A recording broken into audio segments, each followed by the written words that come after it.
let us discuss about the methemoglobinemia. In normal hemoglobin, this iron is present as the ferrous form, but in methemoglobin, it is present in the ferric form. So one electron is removed from the ferrous to convert into the ferric. Means this is a oxidation reaction. So if there is a drug or toxin causing oxidation of the hemoglobin, it will lead to the methemoglobin. Okay.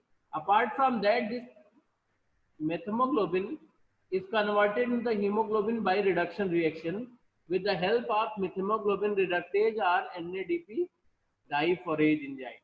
So just remember these two enzymes, the methemoglobin reductase and NADP diphorase.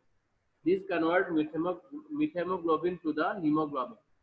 The methemoglobin having ferric form is having ultra high affinity for the oxygen. Means virtually no oxygen will be delivered to the tissue from this methemoglobin.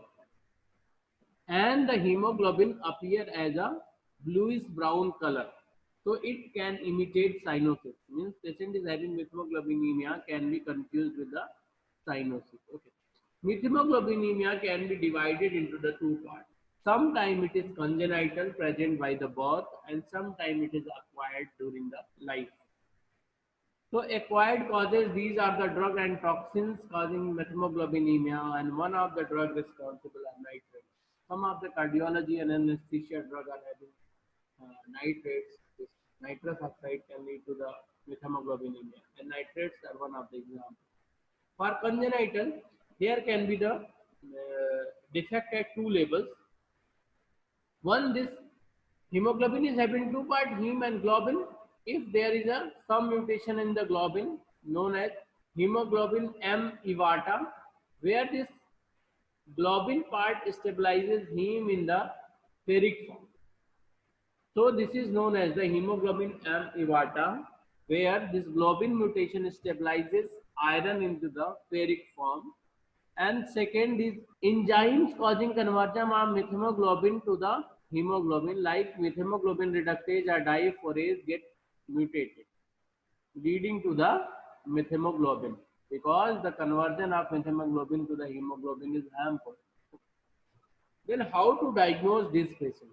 The patient may present with the features of hypoxemia, but if you look for the arterial blood gas analysis, the partial pressure of oxygen will be normal. These patients are having some history of drug intake or history of suicide attempt by using some drug. Apart from that, these patients appear bluish brown in color, like cyanosis patient. You can look into the picture. Then how to confirm the diagnosis of methemoglobinemia? You can order a methemoglobin assay where the total amount of methemoglobin is estimated. Very rapidly, how to treat these patients?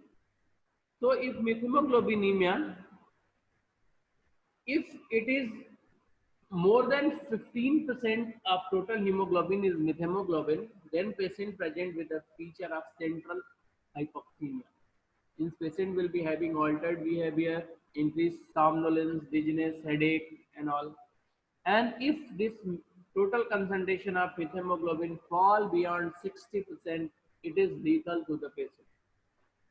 What is drug of choice for the methemoglobinemia? For acquired methemoglobinemia, methylene blue at doses of 1 mg per kg is drug of choice. But in mild cases, it can be used orally. So methyl blue can be used orally 60 mg 3 times a day along with the vitamin C 500 to 1000 mg per day.